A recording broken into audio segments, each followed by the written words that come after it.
নমস্কাৰ বন্ধুসকল আপোনালোকক এডুকেশ্যন ফৰ অসম চেনেলটোলৈকে প্ৰথমতে স্বাগতম জনাইছো এডিআৰই গ্ৰেড 3 গ্ৰেড 4 যিসকল বন্ধু বান্ধৱীয়ে সিলেকশ্যন পাইছে তেওঁলোকৰ বাবে আজি পুনৰ লৈ আহিছো 13টা ডিপাৰ্টমেন্টৰ পৰা অহা ডকুমেন্ট ভেৰিফিকেশ্যনৰ নোটিছ তো আপোনালোকে এই নোটিছ বিলাক পাবৰ বাবে আমাৰ হোৱাটছআপ চেনেলটো জয়েন কৰিব পাৰে ডেসক্ৰিপচনত দি দিছো আৰু ইয়াতে গোটেইখিনি তথ্য আপোনালোকক এফালৰ পৰা কৈয়ে যাম আৰু আগন্তুক এডিআৰই 3 বা গুৱাহাটী হাইকোৰ্ট আদি এক্সামৰ বাবে যদি আপোনালোকে অসমীয়া ইংৰাজী পিডিএফ বিচাৰে assamgkpdf.com ভিজিট কৰিব যথেষ্ট কম দামতে অসমীয়া আৰু ইংৰাজী মাধ্যমৰ পিডিএফ আমাৰ পৰা আপোনালোকে কিনি ল'ব পাৰিব তো প্ৰথম নোটিছখন হৈছে টি ট্ৰাইবছ এণ্ড আদিবাসী ৱেলফেয়াৰ ডিপাৰ্টমেন্টৰ পৰা অহা যিসকলে এই ডিপাৰ্টমেন্টত সিলেকশ্যন পাইছে তেওঁলোকৰ ডকুমেন্ট ভেৰিফিকেশ্যন হ'ব 11 নৱেম্বৰ 2025 তাৰিখে directorate of T tribe and আদিবাসী ৱেলফেয়াৰ আসাম ৰূপনগৰ গুৱাহাটী ইয়াতে আৰু ইয়াতে আপোনালোকৰ কি ডকুমেন্ট বিচাৰিছে অনলাইন এপ্লিকেশ্যনখন বিচাৰিছে প্ৰথম কথা আপোনালোকে অনলাইন এপ্লিকেশ্যন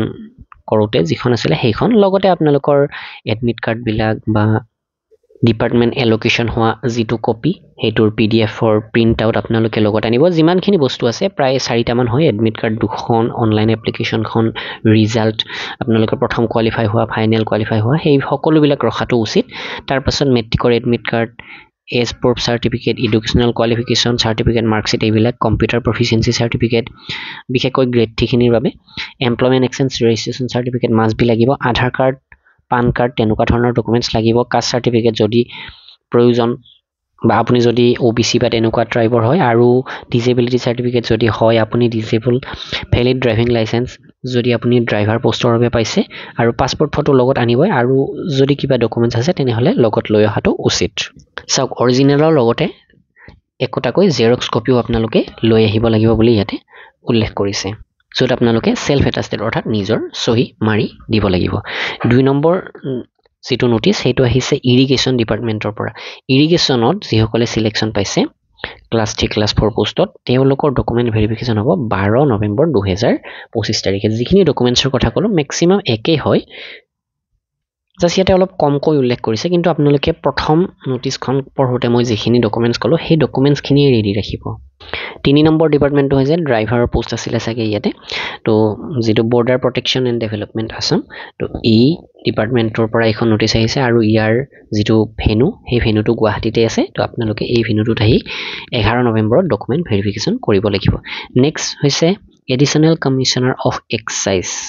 এক্সাইজ ডিপাৰ্টমেন্টত যিসকলে সিলেকশ্যন পাইছে ক্লাছ 3 জুনিয়ৰ এসিস্টেন্ট আৰু এসিস্টেন্ট ইন্সপেক্টৰ অফ এক্সাইজত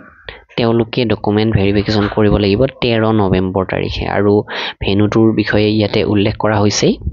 ইয়াতে অকনমান ডকুমেন্ট বেছিকৈ বিচাৰিছে মেডিকেল ফিটনেছ সাৰ্টিফিকেট আপোনালোকক লাগিব আৰু ইয়াতে notarise affidavit of character and antecedent as per rule 16(2) of Assam direct recruitment for class 3 class 4 analogous post rules 2022 অৰ্থাৎ আপোনালোকৰ ক্যাৰেক্টাৰৰ ওপৰত নটাৰাইজ এফিডেভিট লাগিব এই ডিপাৰ্টমেন্টৰ বাবে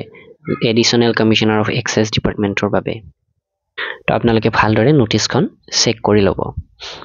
নেক্সট আহিছে director of information and public ৰিলেশ্যনৰ পৰা আৰু ইয়াতে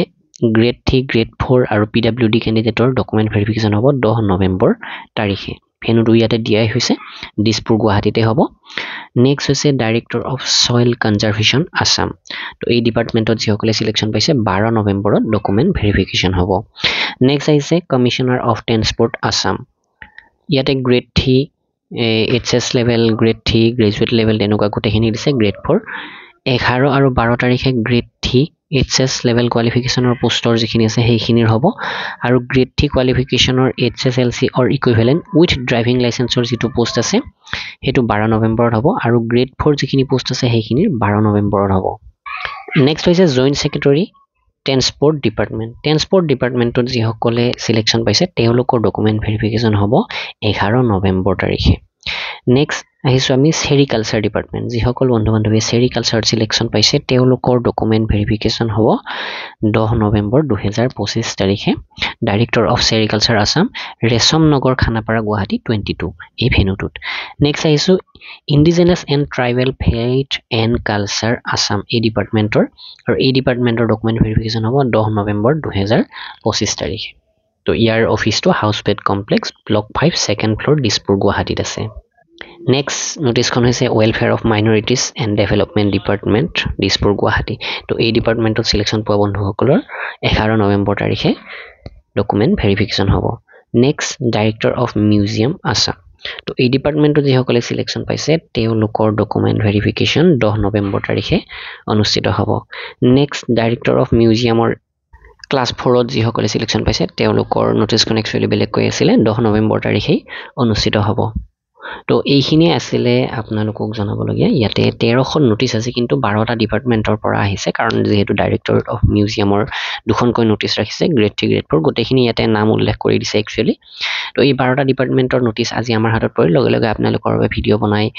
জনাই দিলোঁ আৰু যিখিনি নোটিছ আমাৰ হাতত পৰিব টাইম টু টাইম আপোনালোকৰ বাবে ভিডিঅ' বনাই জনাই দিম তো ভিডিঅ'টো এইখিনি লাইক কৰিব শ্বেয়াৰ কৰিব ধন্যবাদ